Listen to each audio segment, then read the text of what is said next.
All right, on this problem, we are going to again use chain rule to solve it. And what chain rule says basically is that you're going to take the derivative of the outside function and then you're going to multiply it by the derivative of the inside function. So I'm going to use highlighter just to kind of tell us what the outside and the inside function is. So this portion right here is going to be the inside function, part in yellow, and then that would make the outside function the natural log of a variable. So we'll say f here is going to be the natural log of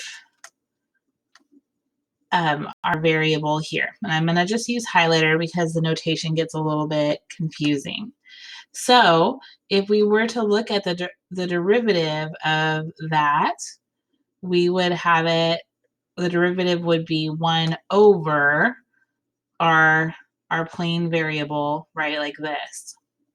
Okay, so since we have that, we're now going to find our inside function, which is that 2x squared minus 7x, and the derivative of the inside function. So we're going to do 2 times 2. So 2 times 2 is 4, and then x, and we're going to reduce this exponent by 1. So 2 minus 1 is 1. And I'm going to go ahead and not write the 1. And then here I'm going to have negative 7x to the 1. If I take the derivative of that, so I'm going to do negative 7 times 1. And then I'm going to reduce this by 1. So we're going to have x to the 0. So it's basically just going to end up being a constant. Okay, so the chain rule basically tells us that we're going to multiply the derivative of the outside function by the derivative of the inside function. So we're going to have 1 over whatever this is times the derivative of our inside function, which is 4x minus 7.